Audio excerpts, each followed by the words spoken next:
Okay. Testing. Testing. Testing. Sometimes having good audio doesn't mean that it sounds good. Oh my gosh. Let's see. We need we need a chin light. Do I have a chin light? I do have a chin light. Yeah, there we go. There's a chin light. That's a little bit better.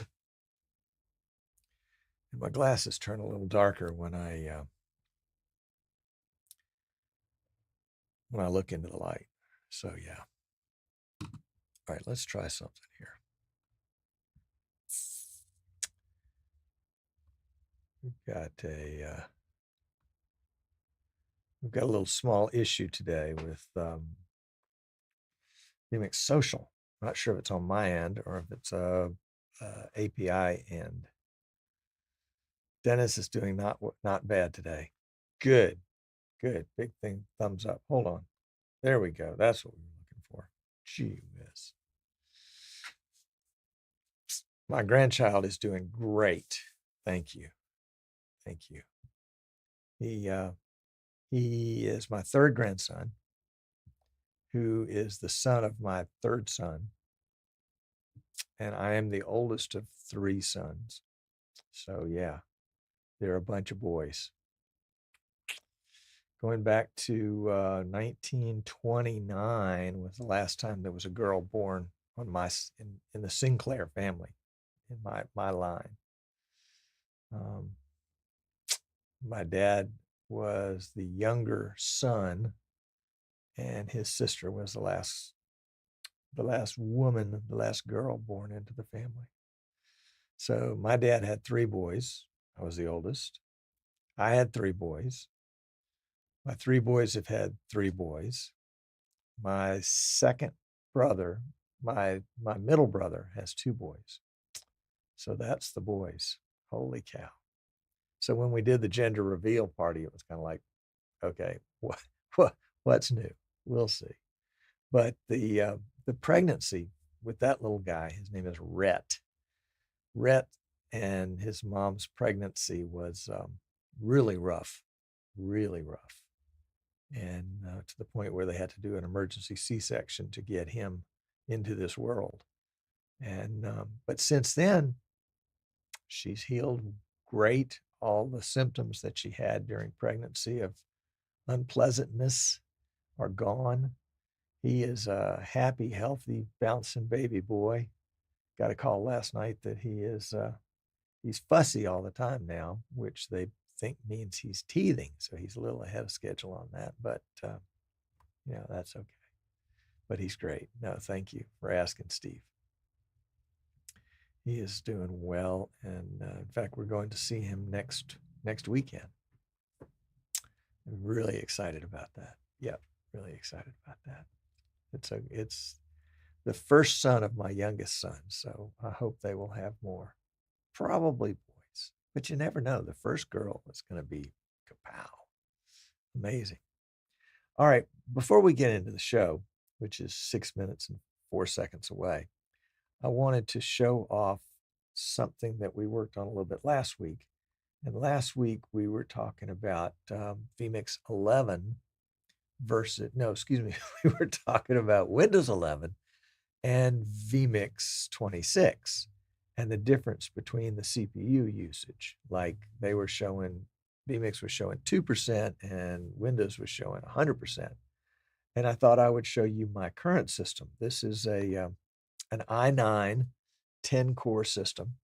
The i9 task manager is on the right, showing 17, 18, 20% utilization. The vMix stats are on the left. You got the CPU vMix, that is how much of the CPU vMix is using, and then the total. So the total is about double what vMix is using. And then Windows says, no, you're not using 12%, you're using 19%. So we knew there was a discrepancy already that Windows 10 and Martin Sinclair and vMix 26 didn't calculate CPU usage the same way. But 2% to 100% is a pretty wide margin. I mean, here we're talking 12%, 11%, 14% on the vMix calculation, 19%, 20%, 19% on the task manager calculation. So whether it's just a few percentages or whether it's a bunch, they don't agree. And something is amiss with Windows 11 and vMix 26. If you are on the fence as to whether to update from 10 to 11, my recommendation would be to hold off and see if whatever this issue, the problem with these kind of problems is that this just could be a tip of the iceberg kind of problem, that there could be something deep underneath that we can't see that is also going amiss. And so we want to make sure that gets fixed before we voluntarily take the plunge. I have not upgraded my production PC here, and I'm thinking about doing it because you can go backwards. I think back to Windows 10 for 10 days. 10 for 10 days. So we'll see if I have the nerve to do that. I should. I'm an idiot. What can I say? So there's that. There is that. So today we're going to talk about green screens. This is obviously a green screen behind me. This is not my set. I need to update some of these. Some of these I've had for years. But the Chroma Key keeps on plunking along. Occasionally I'll get some little sparkles here, or you can probably see some sparkles here as the camera tries to see the green through the gray hair here. But Dave says you could likely kill off some of those 190 processes you have showing on the performance screen. Well, but those would be reflected in vMix's total CPU use, don't you think? Doesn't total mean total? That's what I take it to mean. I mean, I've never asked the question, but I'm assuming that it's possible. Let's see. Let's go back and see what Dave's talking about here. He's talking about the processes right here. Yep.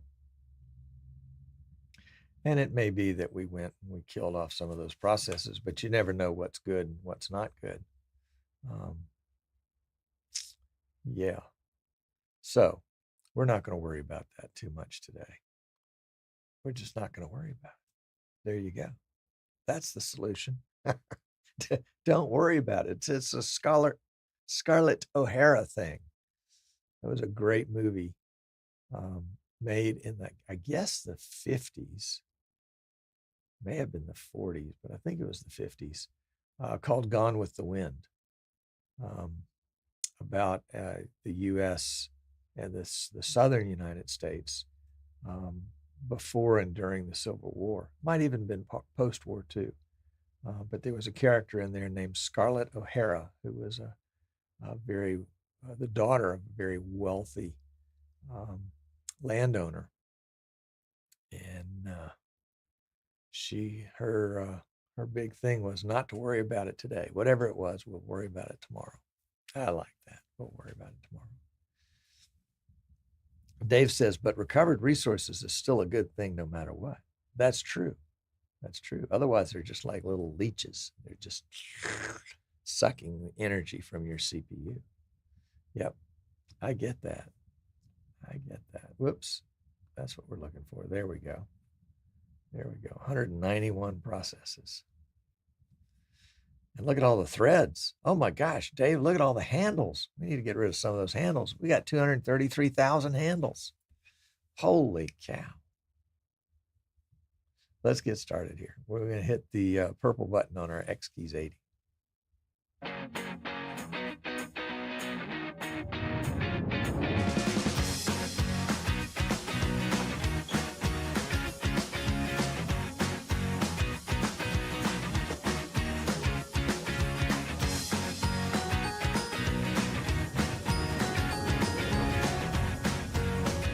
Ta-da! Need to have a ta-da there at the end. Anyway, ta-da is mostly like, yes, everything's working. So glad to have you here. Big shout out to all the folks that are tuning in live. And of course, for those of you that are tuning in after the fact, we would thank you for the correction, Dave, on the movie. 1939 is the date of Gone with the Wind, Scarlett O'Hara. And by the way, my grandson, Rhett, is in there. Rhett Butler, played by Clark Gable. So we'll see if he takes on any of those characteristics as he gets older. The theme of today's show is good green, bad green, good chroma key, bad chroma key. And you can always tell when somebody's got a bad chroma key. A lot of times it's most noticeable to me when they're trying to use some software to key out a live background. And so the shape of the head just gets all misshapen. I think Zoom can do that and some others. Hello, Ray. Welcome. Glad you're here. And the key to chroma key, the key to good chroma key is not a good green.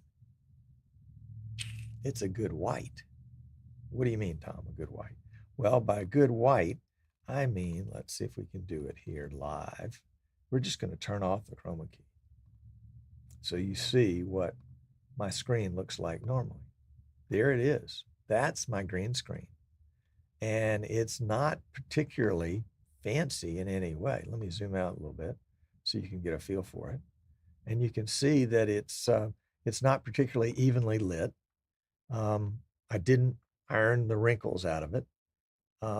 And part of this is again, kind of my idiot nature. I want to see how bad I can get it and it'll still work. Where's the line between working and not working? And my studio is actually not that well lit today. In fact, most of the time you can see the night light that I leave on back in the outside the storage room. And you can see my Audio Technica, a T897 shotgun mic that I really like. Got several of them. And I've just got, let's see if we can zoom around a little bit. And I've just got a little pole set up and the green screen is hanging from a pole at the very top and kind of bunched up. And then I've got some zip ties and some binder clips that are holding it, trying to keep it a little bit taut. But it's the lighting that's the key. And in this case, I think cameras help a bunch too. See if we can zoom back in and get a regular shot here. Just get the mic out of the shot here and a little down. There we go. I am going to adjust these lights a little bit so we can see the effect of them. I've got one light that is what degree is that? That's 90 degrees. So he's probably 70 degrees above me. And I do that intentionally so I don't get that. See the reflection in the glasses. I want to keep that reflection off as much as possible. So I'm looking straight into the camera here, and I've got a light immediately to my right, and it's kind of doing double duty. It's getting this side of my head, and it's getting the green screen. The light above me is getting my face and the green screen. And then the light over here to my left is, again, getting the left side of me. You can see the shadow there. That's his shadow. That's his shadow. And that's his shadow. And that's obviously the big light. And then I've got a little teeny light down here that's kind of what I call my chin light. And so if I take it out, well, you can't really see a whole lot of difference. But I think it helps take a little bit of the shadows underneath the jowls here. So let me adjust these lights a little bit. Or I tell you what, let me just take one of them out. Let's take this one out because it's the easiest to get to. And we're just going to turn it off. And you can see, it kind of gives me a dramatic effect. But let's turn the chroma key back on and see what happens when we have the color key back on. So boom, here's my color key. Actually, it didn't do too badly. What you can't see is right over here, those shadows are literally shadows. So let's go back into the non-chroma keyed shot. We'll do it right there. And you can see that this section right here is just dark enough. Apparently, these shadows here and this shadow here and that shadow there are not enough to affect the chroma key. But that one down there is. Now let's play with our chroma key filter a little bit and see if we can take it out. Yep, I can take it out right there too. So, and that's the power of vMix, I think. That's the power of vMix. Now, I'm seeing some sparkles here. I did hair gel today because I knew I was going to do chroma key and I wanted my hair to be as flat and tight as possible. Folks that have, thicker, frizzier hair are going to have trouble with chroma key. That's just an unfortunate reality. Okay, let's turn this one back on, and I'm going to turn this one above me down. And let's see if we can't make a bad chroma key. Yeah, you can see the shadows as I turn. I'm making a shadow right here. So let's turn this guy back on. There we go. And these are not fancy, expensive lights. I think that's a newer, that is a, what would you call it? A Walmart special. It's simply just a little clamp-on work light that has a LED bulb in it that is the same color temperature as the other bulbs. I think 5500 or 5000, I'm not sure which. We'll leave that one going and take this one out.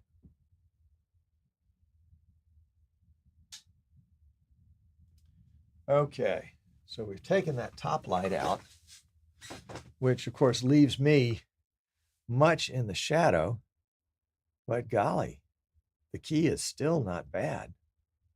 You know why the key's not bad? Because, let's turn the color key on. Well, actually, that I was going to say because the green is so well illuminated, but it's not. Holy cow, look at this. I mean, this should not work. This should not work. But we're not getting any sparklies. We're not getting any shadows either place. Let's turn the chin light out, see if that makes a difference.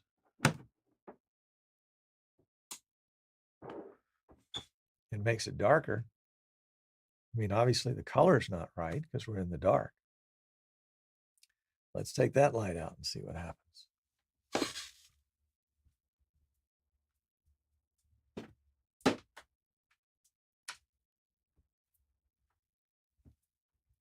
Okay, now we're getting somewhere. Now we're getting somewhere. So this is what it looks like. You can see there's a big shadow right there. So we'll turn that back. Yeah, you can see that's there and another one there. Let's see if we can adjust vMix's Chroma Key filter to get those out. Look at that. Look at that. Holy moly. I am in a practically dark studio. Practically dark. I am almost in the dark here, folks. Tell you what, let's turn the chin light back on. And I'm going to turn this other light off. And let's see what happens in the Chroma Key. Now there is some big blue right here. What is that? Oh, that's probably a reflection of the light in the storeroom. Hold on, let's turn this guy off.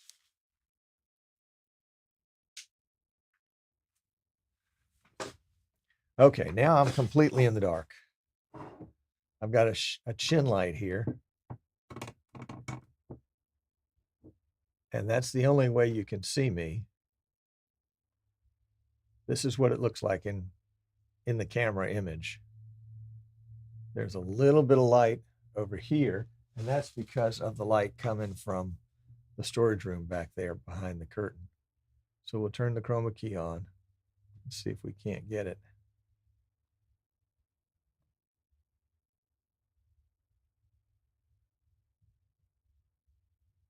No, it's just not gonna.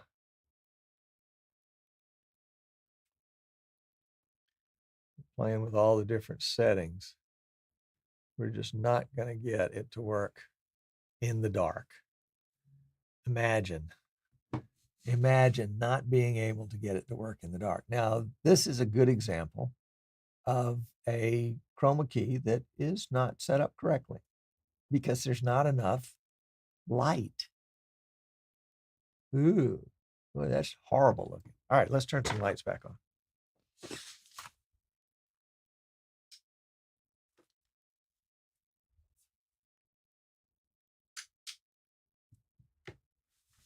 Okay, we got one.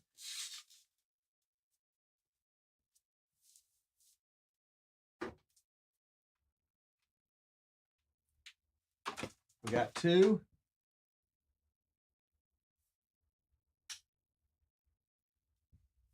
And we got three.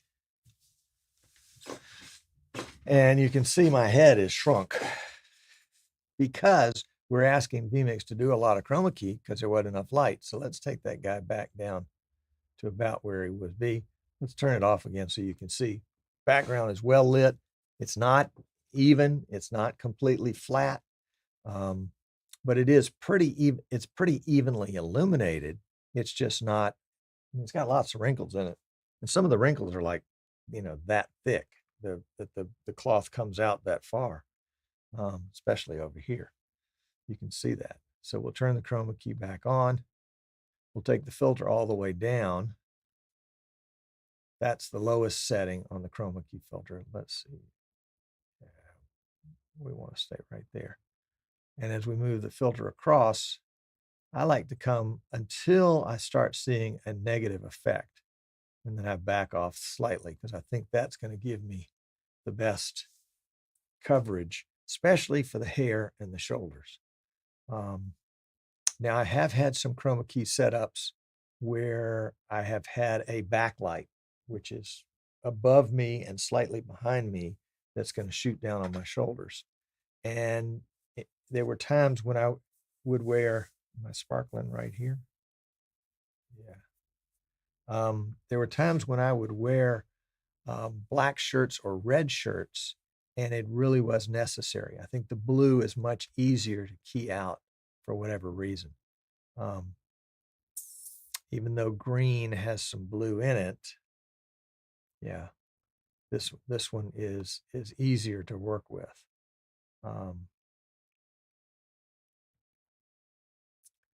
So yeah, that's kind of chroma key it's hard, but it's not hard. I am in a very controlled environment. I've got just me, and I don't have a whole lot of movement going on. If there were a lot of movement going on, that would be different because we would have to light for every possible movement. So, if I move over here, well, even that works. If I move over here, yeah, even that works. But you get the idea. If you've got multiple people on a stage, you've got to light that stage so that every point they would be on the stage doesn't show shadow. So that makes the lighting a little bit more difficult. Something like this, I've done it not with the traditional 3-light setup, the key light, fill light, and headlight. And I've used that before, and it's worked well. But this happened to work specifically well for me, again, because I've got glasses going on. You can see my camera is auto adjusting right now based on the amount of light that it's got available. If I hold still, it'll stop doing that. But if I move forward, it will do that again. So what I found here is that I can get away with a lot. The studio is not brilliantly lit. The camera I'm using for this show today is the PTZ Optics Move 4K. It's the 12x, which is the lowest zoom of their line. They've got a 12x, a 20x, and a 30x, and I like them a lot. I'm using this one today because, well, I've been using it for the last several weeks, but we're coming to you in 4K 60. I had been using the BirdDog P200 for a while for some temporary 4K live streams, but those were, the camera only goes to 300, excuse me, to 30 frames a second. So it was a P200, excuse me, it was a P400 at 4K, but 30 frames a second. I'm sorry for the error. And that one works well, but I like the ability to go to 60 frames a second. Why? Because you will. And if you will, I want to go there and have lots of experience of going there so that I can say, yeah, we can do 4K 60 in vMix with the PTZ Optics Move 4K camera. Today we're going in at 13 megabits per second, which is breaking the rule in live streaming. It is, what's the rule? 50%, so I've got 20 up, which I'm supposed to check before each show, and I didn't. 20 up, and if I'm using the 50% rule, I should use no more than 10 and allow myself, that other 10 for overhead for other things that may be happening between my systems here and the internet. But I'm using 13 of it. I previously had used 14. I don't know why I used 14. Today I used 13 because it was just one of the presets choices in vMix. So we checked on that. But, I thought I was going to have more to say about green screen. It turns out it's pretty simple. Yeah, I think it's helpful to have a green screen background that's got a little bit of motion in it. I like this. Dr. Charles Campbell gave this to me about 8 years ago, and I've used it consistently ever since. Occasionally, it'll get flagged as, a copyrighted or trademarked item that I'm using without permission. I'll send them my permissions. The funny thing, the theme music here in our show, it's called Fresh and Fun. Just about in the last 6 months, started getting copyright strikes every show. And I've sent YouTube the licensing information on it several times, and it hasn't made any difference. So, oh well. I'll keep doing that. Eventually somebody will get it, but I'm not trying to promote anything. I'm not selling anything during this broadcast, other than, my company, Eastern Shore Broadcasting. But it's not like we're peddling a product. And that's when they want to have a percentage of the royalties. So yeah, there we go. So you too can do Chroma Key. I think the key for Chroma Key, let me wrap this up and we'll move on. The key for Chroma Key is lighting, and lighting. And in my case, not even a lot of light, but all the lights are the same colors. I've got three lights, and they're all different brands, but they're all adjusted to 5500 Kelvin, which is the measurement of the color of light. I think 6500 is considered sunlight, and 2700 or 3000 is considered warm white, and 5000 or 5500 is bright white. So bright white works for me. And that's probably the color of my skin. Yeah, that's pretty accurate representation. And that's a pretty accurate representation of the color of my hair. And my shirt is actually, it's just a tad brighter, which, as you can see, I've got some color correction going on in the camera right now. I need to turn that off.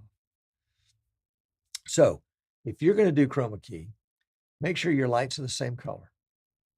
Make sure that they're not other lights in. So I've got overhead lights, fluorescent, or they used to be fluorescent. I replaced them with LEDs because I could replace them with 5500K LEDs. But even then, it's too much light coming down and creates shadows that I don't want to have to deal with. But the times that I've done things in the workshop behind me or in the studio in front of me, I've used those and they've been great. And I've got some drop lights that I use as well. Yeah, the camera is on. I don't know that it's autofocus, Martin, so much maybe as some sort of automatic feature in the coloring, because it tends to color, or maybe as I tend to move my hands. Not sure, not sure, but I keep meaning to turn it off because it changes the color in my shirt.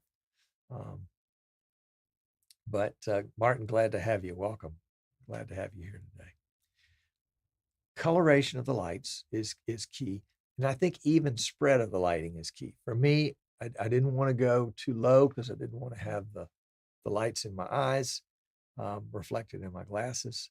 And I didn't want to go too close to the sides, too close to coming in. You know, the traditional key light, fill light, headlight.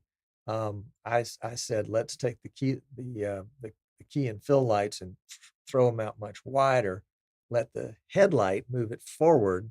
Let it be some of the key light, but also let it be a headlight, and use all three of them pointed towards the green screen to give me good illumination on the green. So I've sort of taken the basics and modified it a little bit. Now the key fill and backlight are not necessarily green screen techniques. They're typically, shooting video techniques.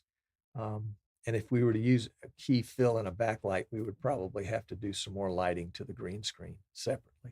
For example, in the studio over here, I've got the green screen lit separately, and then I'm lighting the subjects themselves as well. So yeah. So and then the other elements to it, I think, are the camera. A camera that does low light, does good low light, is going to do well with Chroma Key, and then vMix just does a great job with Chroma Key. I'm still getting this little fuzz right here. Yep, that's the door, the light reflecting off of a door behind the green screen. Let's turn that off one more time and take a look. Oh, you can't even see it now. Isn't that something? The camera sees it when the Chroma Key's off. Go figure. Oh well. Oh well. For those of you that are joining us late, I did want to, we covered this a little bit in pre-show, but let me just throw it back up again real quickly. This is the CPU usage on my system today. In the left-hand column, you've got the vMix calculations of the amount of CPU vMix is using, 9-10%, and then the total CPU in the PC at 15, 16, 17, 16, 19%. On the right side, we've got the task manager total CPU usage, 23, 25. So we're getting about 5 to 8% difference, which, in percentages of percentages, could be as much as 50% difference. That task manager is showing 50% more CPU use than vMix is showing. In our Windows 11 example that we've worked with for the last couple of weeks, we were finding, in fact, last week we found, and this was a PC that had Windows 11 natively installed on it. It wasn't an upgrade from 10 to 11, but that PC saw 100% CPU use, while vMix was rolling along at 2 to 5% CPU. So I think there's something going on in Windows 11 that is not completely compatible with vMix yet. I'm sure Martin Sinclair, the developer of vMix, will get under the hood and figure out what it is eventually. What we don't want is for this little symptom of CPU use of 2% on vMix and 100% on Task Manager to be the tip of an iceberg, and that there be other issues that this is just kind of one of the symptoms of, and that the other issues kind of haven't yet manifested themselves. Although people have recorded, kind of hit and miss problems using Windows 11, a lot of them over audio. And audio, I think, sometimes can tend to be more sensitive in high CPU situations. I remember when I had, golly, what was it? And maybe it was one of my second generation i7 systems. The motherboard was going bad. Didn't realize that was the case. but the PC was connected to the mixer, the Behringer mixer, by USB. And so we were having a lot of audio glitches, and I would move from USB port to USB port. Didn't make any difference. And finally moved the Behringer to a new system, and all of that went away. And it was the system that was beginning to fail. System resources weren't as great as they had been before. And the first symptom that we saw was with the audio. In the tests that I did, 3 weeks worth of tests with Windows 11, I didn't find any issues. Everything worked. So far as I could tell, everything worked and worked well. And we did torture tests. We made 2 recordings and three multi-quarter recordings, and we were streaming to 2 different destinations, and really trying to tax the PC as much as we could. It's an i7 11700, probably 11700 KF, but that's pretty beefy PC. I mean, it's 8-core. What we would have given 8-10 years ago to have an 8-core CPU in all of our PCs. Holy cow. And now we just take it for granted. But didn't have any issues other than this sort of symptom of the CPU usage not being recorded the same way in vMix as in Windows 11.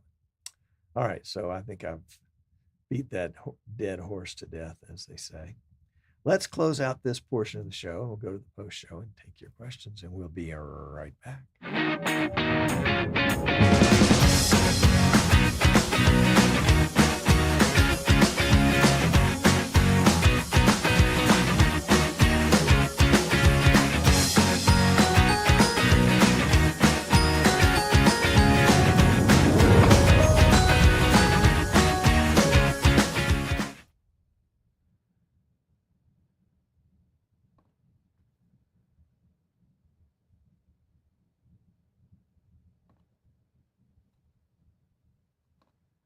All right, let's see. We got audio? Yes, we have audio. Now let's see what you guys have had to say. It's been funny, not funny. In fact, it wasn't funny at all. But I was doing some testing with YouTube on this system, my production system, and I logged out of my normal YouTube channel. I have a couple of channels with a couple of different emails. And so when I fired up Windows vMix Social today, it said I need to log into YouTube. I thought, okay, no problem. And I went to log in, and it bombed. It just simply said, couldn't log in, failed. And I tried that on other. I didn't try it on one other. Let's try it on one other right here real quick.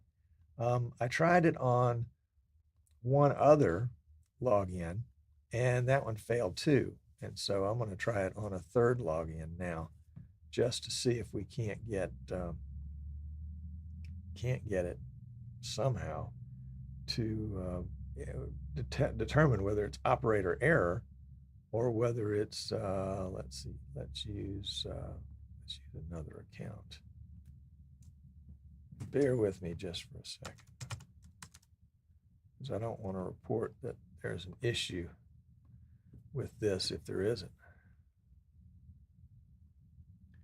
And it's going to ask me to, oops, wrong password.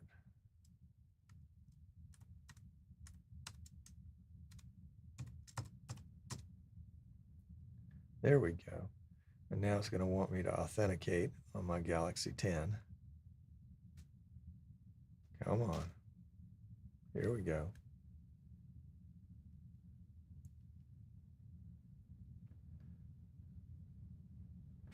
There we go. Now it's going to come up and give me an opportunity to say, is this you or is this not you?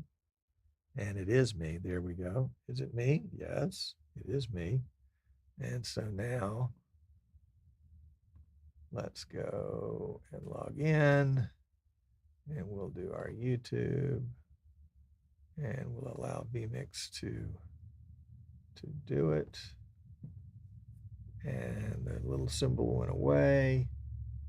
And are we logging in to this third account? 3, 2, 1. No, the operation timed out. Source, YouTube login. All right, so vMix Social and YouTube are not playing together nicely today. So this screen is empty. No fun. But I do catch your comments here. So, hello, John. Welcome from the Caribbean, and Jan. All right. Jan says, not so much Windows 11 that scares me. It's more the new CPU generations with both big and small cores. Yeah, that kind of freaks me out a little bit too. Windows 10 doesn't really handle those CPUs properly. I haven't used those yet, Jan, but I'm sure I'll be called on to use them in the future. Dave says it's CPU chicanery and voodoo that's going on now. Oh my gosh. The demons have jumped into Windows 11. We'll see. We'll see. You remember that update? It was probably an update to Windows 7, 6 or 7 years ago, maybe longer, that disabled every webcam probably in the world for several days. And people were calling me going, why vMix is not working with my webcam? What's going on? And finally, we, not including me, but the live streaming community, somebody figured out it was a Windows update and figured out which update it was. Every update has a number. And so we all went and uninstalled that update and our webcams came back. That was a Windows update. One of those second Tuesday of the month, Patch Tuesday updates, and taught me never to update on Patch Tuesday. I do, but I shouldn't. My advice is always to wait until the third or fourth week of the month or the first week of the month and do updates and then pause updates. You can pause updates up to 5 weeks in Windows 10. I think probably the same in Windows 11. I haven't checked yet. But the idea is that you control when you do your updates. You don't want to have your PC updating, 10 minutes before you start vMix on a major production. vMix has got a setting in it that allows you to turn off Windows updates, but only while vMix is running. So what happens in some cases is, people only run vMix. So they turn their PC on, start vMix, start vMix, and assume the Windows updates are taking care of themselves, and they're not. They don't take care of themselves, and so they'll just stack up. And sometimes it will turn off. It will stop the update service. So the update service just simply fails. Even if Windows is not running, it won't update because the update service has been turned off, has been stopped. And so you have to go back into services and turn it back on again. I had a client I was working with about 3 or 4 weeks ago, and something wasn't working. And I said, well, let's check your Windows updates. That's always the place to start. Sometimes just doing that fixes all the problems. He said, my Windows is up to date. And I said, okay, everybody says that, but but humor me. Just go for an update. He went for an update and found out his updates were disabled. I said, well, let's go turn them back on. So we walked through and turned them back on. And I said, now let's do an update. So he did an update and he said, okay. And they were, 10 things that needed to be updated. He said, that's great. Okay, now I said, wait, hold on a second. Sometimes updates will hide behind other updates. I had a client way back that we had to do update sessions 7 times. Update, then restart the PC and update again and restart the PC, et cetera, and 7 times. And so I told this guy, I had a client a while back that we had to do this 7 times. He's like, no, that's not possible. 30 minutes later and 21 updates later, we had his PC updated. And of course, all his problems went away. Yeah. So who knows how long it had been since his PC had truly updated. So the moral of that story is check your updates. When you're troubleshooting, check your Windows updates first. And don't take 1 or 2 updates for gospel truth. Keep updating until it won't update anymore, then reboot, then try to update again. Yep. So there you go. Jan, two-factor authentication for the win. Yeah, I'd like to turn that off, frankly. I'll find it one day. Jan, I agree with the Voodoo. If that is what you call the task scheduler in the Windows core subsystem. Well, anything that's in the core, in the dungeon, might be Voodoo. But one option is to use Xeon workstation CPUs with Windows 11 while we wait for some of the bug removal process to commence. Yep. I've only used a Xeon a couple of times. And frankly, I wasn't impressed that it had any kind of great performance over a regular Intel i-series CPU.